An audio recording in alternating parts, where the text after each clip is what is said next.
Welcome back to another episode of the podcast, From the Depths of Darkness to the Light of Success. I am your host, Chris Swiech, and on this podcast, we talk about mental health, addictions, ADHD, eating disorders, and really anything anyone's afraid to talk about, we talk about it on this show. Before we get started, though, can you please head over to the YouTube channel, From the Depths of Darkness to the Light of Success, hit that subscribe button, turn on the notifications, and head over to my Instagram page at Depths of Darkside.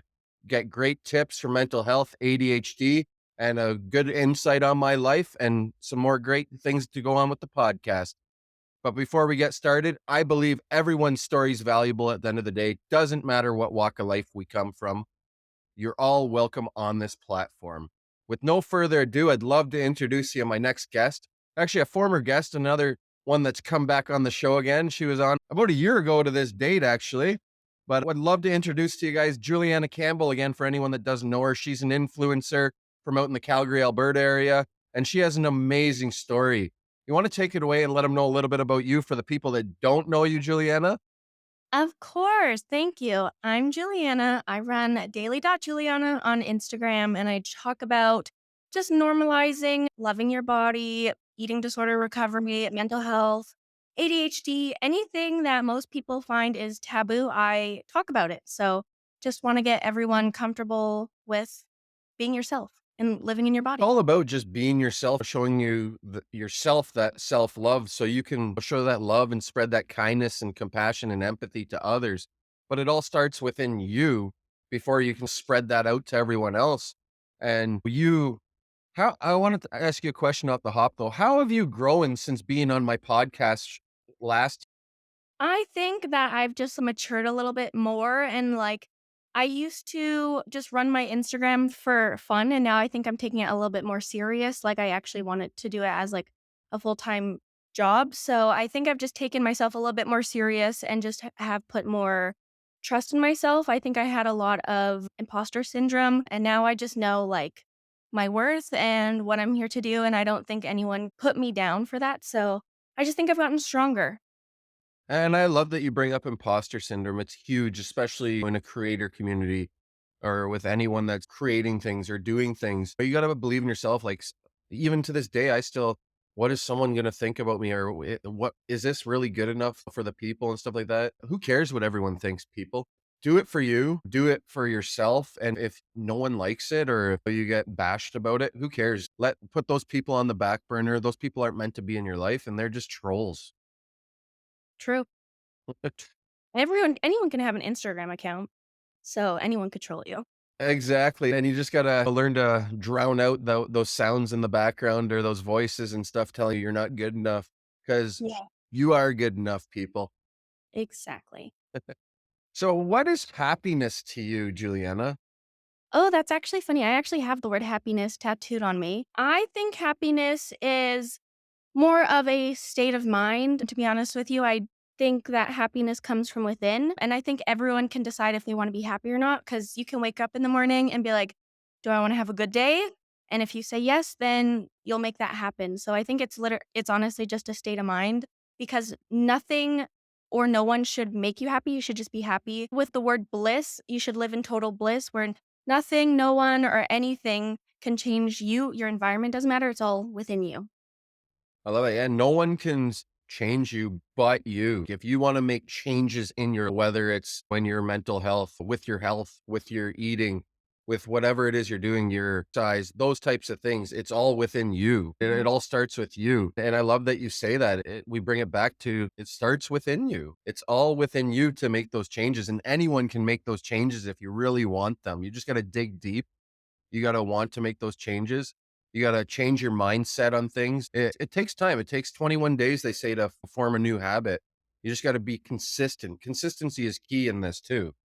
Yeah, honestly. And you're not just going to be happy right away, obviously, but you can work on it little by little every day. Put a little mantra on your mirror and just start saying that or seeing it every day helps, I find.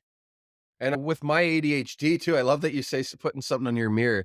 I'm really contemplating going back to sticking the sticky notes on my mirror again, because sometimes I forget if I've taken my medication in the morning and Yeah. then I'll double dose. And I really do know if I've double dosed, especially with the medication that I'm on. Oh, Yeah, yeah. and it's like I'm all bug-eyed. Yeah, I get that. I actually stopped taking ADHD medication from the last time we talked. So that's something That's that's definitely amazing, that's awful. amazing, and I hope to get to that point at some point or whatever. And what was it that drove you to stop taking the medication? I know you're a I cannabis connoisseur and you really love the cannabis and you believe in it, and Yes. it's not for everyone, and we're not medical practitioners here, so go talk to your medical doctors if you need advice and stuff like that. Don't take our advice, this is just our own experiences on this show, but what is it for you with cannabis that you really I stopped taking my ADHD medication just because if anyone knows me, they know I don't like taking Tylenol or Advil. Like I would rather wait it out or use essential oils for a headache or something like that. So I just didn't want to be taking. I was taking Vyvanse, and just the way I was feeling, I knew could become addictive because I've had friends in the past get addicted to their Vyvanse, and just watching it has been hard. So I just knew it was like serotonin syndrome, and I was like, "Oh, I like this feeling too much." So I was like, "You know what? I'm just not gonna refill my prescription anymore." And then I started using cannabis more often. I used to just smoke it at night, but now I use it, like, throughout the whole day. But I find, like, I use CBD oil, so it doesn't even get me high. It's Yeah. non-psychoactive. I do some drops in the morning, and it eases my anxiety, and it just calms me down a little bit, and then I use it before bed to help me sleep, but I've just a big difference, like, you don't have to get high, like, most people think cannabis, you're just gonna get high, but there's actually so many and, like, good properties to cannabis rather than just feeling good. So I think I was just like, I wanna try the more natural approach. Obviously, I can't be high all the time, but I would rather use CBD oil. And CBD oil works for many things, for pain, anxiety, depression, stress. And there's a new component I learned about from someone recently too. They had given me something for my partner. It was, I think it's called CBG. That's my favorite cannabinoid. So he explained it to me. He gave me it's whatever in the pure form of CBD and CBG, and he's Mhm. just yeah, mix it with coconut oil or olive oil or whatever, and Yeah. just take a few drops of that sort of thing because not everyone can smoke it. My partner can't smoke because of her asthma. Mhm. So either edibles and those types of things work for her though. And I like that you say the essential oils. Actually, we were walking in the mall recently and I got some peppermint sprayed on my neck, and it was just like it was the best feeling ever, and it just So brought this calming feeling to me. I was just like it was getting more and more intense, and I'm looking at my partner, it's like, "Holy cow, this is just getting more intense and more intense." It was like almost an old mushroom trip just creeping up on you. But yeah, so the CBG, well, what is that component exactly, if you could tell? I don't know too much about it. Yeah, so CBG is I like to call it the mother cell, and then I like to think of it as like a big circle, and then you have THC that comes from CBG and CBD that also comes from CBG. So like the two most known things, THC and CBD, come from CBG, and not many people know what it is, but it's essentially like CBD where it's like non-psychoactive and it won't get you high or anything. But I find CBD is more relaxing, whereas CBG is a little bit more uplifting. Okay. And CBG, like, I used to use it all the time. I used it for it helps with digestion and, like, IBS problems, and also helps with being a mood booster. But, like, I used it just for my IBS for 4 months, and it's been amazing, and just there's so many other scientific things you can look up about CBG, but, like, some of them that I've read is it's a neuroprotectant, so, like, obviously, over time, your, like, neurons die in your brain, but that's normal, but CBG can protect those neurons from dying, which I think is crazy that a plant can do that. That is wild, like, what all not even the technology, but the things that are coming out these days, because I didn't know anything about CBG till a couple weeks ago, I didn't even know this existed. It's I just love learning, and it's pretty wild to what you can learn and what, this plant can do for you, or even psychedelics can do for people that, have traumatic brain injuries, PTSD, and those types of things, and all this science and stuff going through with that now. And I'm happy to see all these things getting legalized finally to help people because it's not all about big pharma to me and stuff like Mm-mm. that. Would love it was a lot of trial and error to get on the medication I was on, and I'm on one that actually works and helps me get through my day now. And I do notice the difference, and I don't suggest I wouldn't go cold turkey off my stuff either without the help of my doctor. I've done that a couple times and it didn't go too well. Yeah, exactly, like, I do still take an antidepressant. Yeah. As much as I say I don't like taking medication, like, I still know I have to take my antidepressant, and as much as I try to eventually I wanna get lowered off of it, I just recently had to get it raised, so, like, as much as I talk about cannabis, like, I still do use, like, medication, so Just want people to know that I'm not just Anti-medication. yeah. Anti-Juliana medication. No, she is not that, everyone. It's not even I don't call it my vice. I need this though, because people will notice, like, even like people that don't talk to me every day. Hey, Chris, see me around at work. Hey, everything okay? And I was just like thinking, I didn't take my medication. And then that's just the way when my mood, I guess, or my demeanor and stuff changes when I don't have that in me. It's good to just put those reminders up around the house, and the bathroom's the first place I go every morning. Yeah. Usually brush my teeth, take my medication, go to the bathroom, whatever it is, and get on with my day. It's good to put those post-it notes on your mirror, or like Juliana said too, or a little mantra or something like that, just to remind you how good and how loved you should love yourself. Yeah. And like some mantras I say is like taking medication doesn't make me any less of a person. It doesn't make me any like I shouldn't feel like some people call like the stigma around if you take medication, you're crazy, or if you don't take your medication, you're acting crazy. Say I forget to take my medication, somebody like, oh, you're acting crazy because you don't have your medicine today. And I'm like, okay. Yeah, no, You have to learn how to like destigmatize medication. Like for me, like that's my normal, but for you not taking medication, that's your normal. Like when I don't take my medication, for example, I can't get out of bed. Like I just can't. My brain just doesn't work like that. and when I don't take mine, like, my brain obviously is racing a mile a minute, and even with ADHD, yeah, you have it as well. It's going to be there the rest of the life, people. It doesn't go away for some people that think that's a myth. Never goes away. It's gonna be with you the rest of your life. I actually think it's gotten a lot worse since I've gotten into my adulthood. Now, it's for myself personally. I don't know. I can't speak for everyone else. I just can speak from my own doings and stuff like that. And the mind just goes racing some days, and I just got to reel myself back in. And Chris, we're going to do one thing at a time. Not do 65,000 things and the scrolls running on the wheel and stuff like that. Relatable. I do that all the time. What's something you can do to calm your nerves during the day with your ADHD if you find your mind just starts racing, Juliana? What I usually do is I'll sit there and do my deep breaths and hold my breath and then let it go. So I'll do that. But something I've recently started doing is if I start talking to myself and like for example last night since my phone is broken and like it was like 11:30 at night, I had many things going through my mind that I wanted to do today. I was like, okay, I have to wake up early.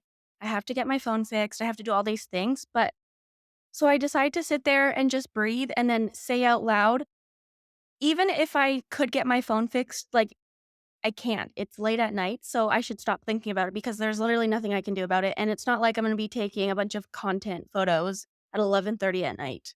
So I have to, like, just reaffirm things to myself. Okay, stop thinking about it till the next day because there's nothing I can it's not in my control. I just have to learn that some things aren't in my control, some things just don't work out with time, and you just gotta live you just have to live in the moment. You have to live present Hey, because then hey, or your mind is racing 24/7. oh, all the time, 100%. And it's just, I've had to reaffirm in my head too. It's just another saying too, or mantra: live life on life's terms. Like, you can't control every aspect to your life, like the phone situation. 11:30 at night.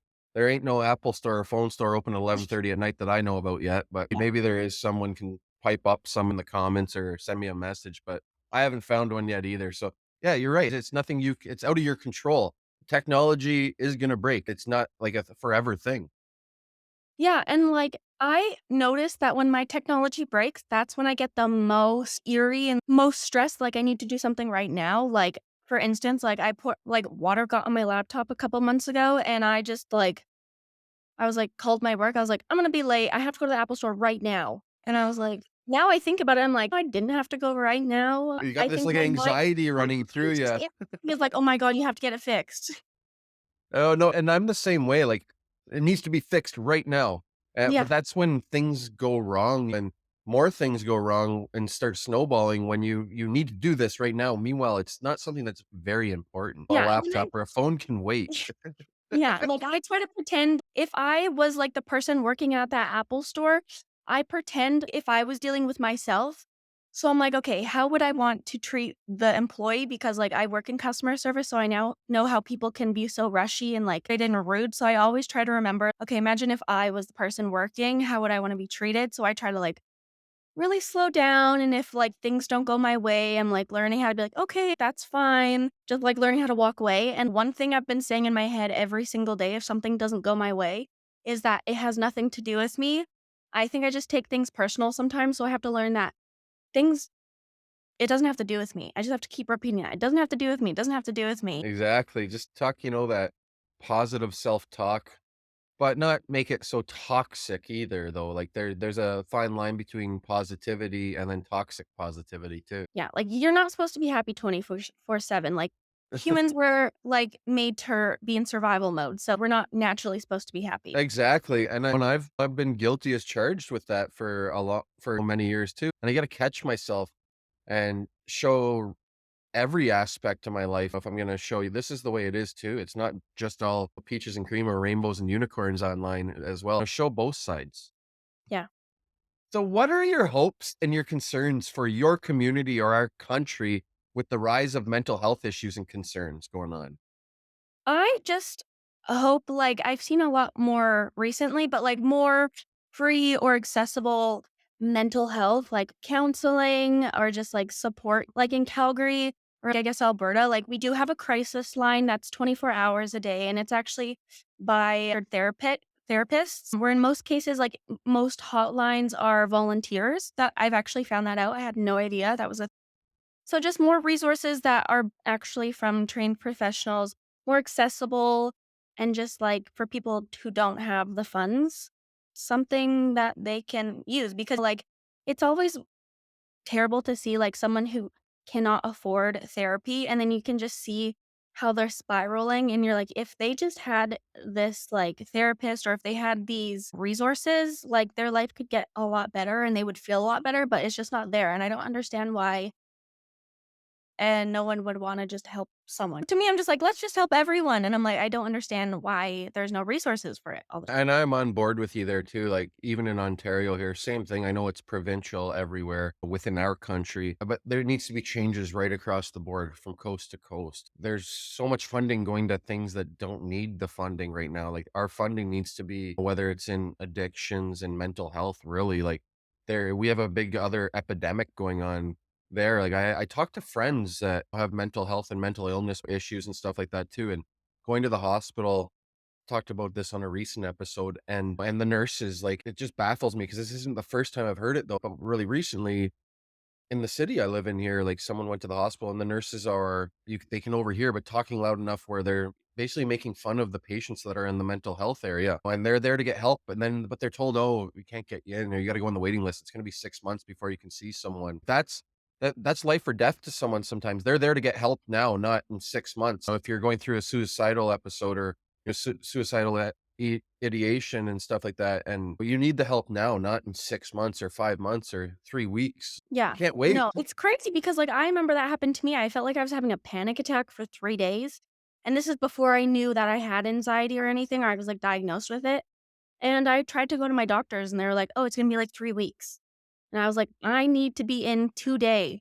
And so they couldn't help me. So then I went to a walk-in clinic and this like doctor that I've never met in my life helped me so much more than any doctor that I've ever known has helped me.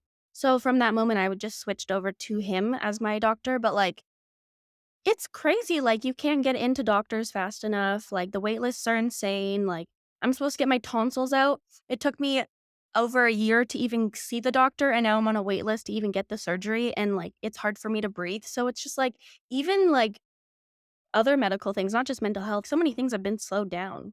It's insane, and there needs to be something done about that. I really feel you there. That's why I like to advocate as well and just keep pushing. The more we use our voices and be a voice for the voiceless is all we can really do, unfortunately, because I don't have millions and millions of dollars to fund in, but we do need those free resources for the people that can afford it. So there's lots of people that can afford therapy and those types of things, and then the free resources are so backed up because we don't have enough people to work in those free resources and stuff like that. Like the funding's not there to pay the people that are helping. So it's just not a win. There's no winning right. I feel that.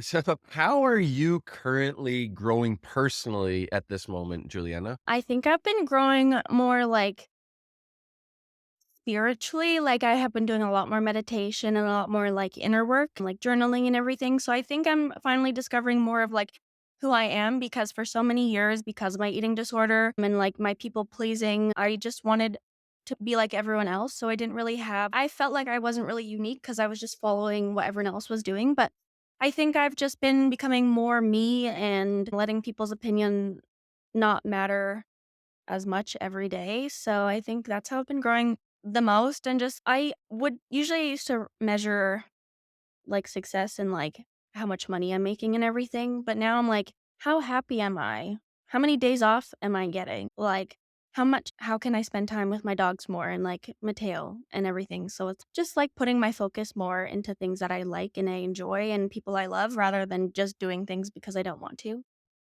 Yeah, and I like that you bring up people pleasing. That was a huge issue for me and sometimes still is. But I really try to take away from that now.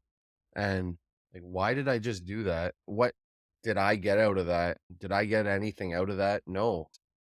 Sometimes I do say no now, and it's okay to say no. You don't have to say yes to everything. No is okay to say, people. Yeah, It's and you don't okay.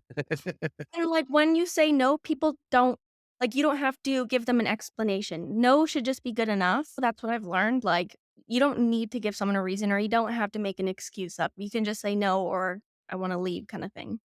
Exactly, saying no, and this is even you can say, "This is why I'm saying no. I have this to do," or, "It's okay. No, I can't afford that tonight." Like, I did that for so many years and would leave myself broke or spend money on things I didn't need to spend my money on, and then I wouldn't have money for something that was important, like a bill, Yeah. just because I didn't say no. So, I've learned to say no, and I've said no to my bosses too. I have that right to say no. I'm Yeah, we're still people, like, people still have to, like, respect our boundaries because I just think about how I respect people's boundaries all the time, but then, like, when it comes to myself, I'm like, "Why don't I do that to myself?" I think it's my ADHD where I just say yes right away, and then I'm like, "Oh my gosh, I was speaking before I even could think about anything." So, one thing my therapist told me was, like, "Give yourself a few minutes, think about if you're in a really good mood, think about, okay, like, this mood might not last forever. Am I still gonna say yes, like, tomorrow or, like, when I'm in a bad mood, you know?" exactly. And I do notice that with all us ADHDers. Well, you just mentioned it, you do it too, but lots of the time I don't think before I speak. And then Just sometimes comes the out. wrong stuff comes out and it's just like, all right, I can't take that back. Now I gotta like, how am I gonna fix this? Then it just spirals out of control and snowballs out of control at that point. But just taking that moment to even take a few deep breaths and breathe in and out a few times, all right, and process what was said or what you're going to say instead of just blurting the first thing out that comes to your mind. Yeah. You've probably done that all too often yourself through life, eh? Oh my gosh. I think this is, like, the first year that I've stopped people pleasing, like, actually trying to stop people pleasing, and it's just been crazy. For example, I didn't know I could say no. I didn't know, like, I thought I owed everyone an explanation as to why I was saying no, but now I'm learning, like, Mateo, literally, his attitude is, "I don't care." So I think living with him really helps, like, he's very good at that. So if someone texts me to hang out, he'll be like, "Okay, let's sit down together," and he'll talk me through it. Well, that's nice, and it's nice to have that supportive partner in a positive way though too, and he's willing to work with you, so it really sounds like you've grown together over the last year, or I know you guys have been together for quite some time, but you've really started to grow together even more. That's what relationships are all about, is growing all the time and moving into the new and what's next sort of thing. True. Yeah, He exactly, seems because, like like, a very supportive partner. he's very supportive and, like, he never grew up around, like, people with, like, depression, anxiety, or ADHD, so, like, everything he's learned is because of, like, him asking, like, "What do you need from me?" or, like, "How can I help you?" or me sending him videos or, like, little, like, news articles about ADHD and depression, and just so he can educate himself on it to better help me, and, like, we can just do it together rather than just because sometimes I find having ADHD and depression, like, can snap very easily if it's, like, I'm in a weird mood or I'm very anxious. I just go quiet. So he's just learned what my all my moods are basically and like how he can help and like how he can approach me with me making me feel safe and everything like that.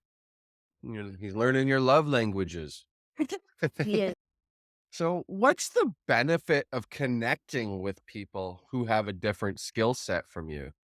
I think it's always good to meet people that are completely different from you and have different skills because if I'm hanging out with someone who's exactly like me, I'm not gonna be learning anything and I might just get bored. It's very cliche, but it's very true, like, opposites do attract. So, like, you guys can both teach each other something, and I think that's, like, a fun thing about friendship and, like, something that is you always wanna be learning and having fun with that person, and basically you're trusting that person to teach you something that you have nothing like, you don't know anything about. So, I think just being able to educate and have fun with other people, I think that's how you can connect. I love doing that too. It's not just all about when I started this podcast, it's all just gonna be about addictions and recovery, and I was like, "You know what, Chris? That's very blah, bland." I was like, "I just want to hear everyone's stories. It doesn't matter if you're using still or whatnot. Everyone has a story," and I just expanded from there, and I'm able to learn from every aspect, every corner of someone's life, which is so much fun. Now, is there a new skill or something that you're looking forward to learning this year or that you'd like to learn? Okay, I've been saying this for 2 years. I wanna learn to skateboard so bad. I plan on buying a skateboard, maybe more when it gets a little bit warmer outside, and teaching myself how to skateboard. That's Now, what something kind to of keep skateboard? Like the longboard? just the regular one. I wanna be able to do the kick flips and everything like Oh, that. Like, I wanna nice. be able to go on, like, ramps and everything. Hey, watch out for Juliana, everyone. Mateo, go buy her a skateboard. They'll teach me too, hopefully. He'll teach you. There you go. Does he skateboard? He used to, like, back in the day, but he hasn't probably been on a skateboard in, like, years, so we can learn together. There you go. I used to skateboard. I'm almost 40 myself, but I used to skateboard back in my teens as well. And my partner keeps bugging me to go get a skateboard. She just wants to see me skateboard. I was like, man, I'm not getting younger. I'm not going to recover it. He's like, what the fuck? Yeah, But but how hey, never know. Yeah, the hit like, I've watched so many videos of, like, people learning to skateboard and, like, the falls that you can let oh my gosh, it looks like nothing in the video, like, it but then you see the aftermath of when they fell and you're like, "Oh my god," but it looks fun, it looks kinda badass if I'm like, "Where'd you get that from?" "Oh, I was skateboarding." Exactly. Going forward, though, you got any good pieces of advice to younger people or anyone just to give a good piece of advice out there? Yeah, as I said earlier, like, happiness comes from within. Imagine yeah, like, for example, like my cell phone. Say your cell phone makes you so happy, but what happens when it breaks? Is that gonna break your happiness? Is that gonna change who you are? So try to think of everything from within. What can I do to better myself, and how can I make myself happy today? Yeah. That's amazing. And I really appreciate you again taking the time out of your day to come back on the show. It was Of such a fun time course. having you back on. If there's I had one so thing I always have fun chatting with Juliana. She's such an awesome person, everyone. Before we go though, Juliana, where can everyone find you out there? You have a so newsletter now, I do believe. Yes, I do. So if you just go on my Instagram at daily.juliana, in my bio, I have my link tree. It has my website, my newsletter you can sign up for. And eventually I'm going to start making YouTube videos again, I think soon. So go subscribe to my YouTube channel, and that's where you can find me. Thank you very much again. And I'll put all that stuff in the notes of the show notes here, everyone. But before we go, one thing I could take away from today's show is just show yourself that love, that happiness. It all comes from within. And it's okay to say no as well, everyone. Set those boundaries with yourself and with others. If you're not feeling like doing something, say no. You don't owe anyone an explanation. Thank you again for coming on the show today, Juliana. It was a pleasure. Thanks for having me.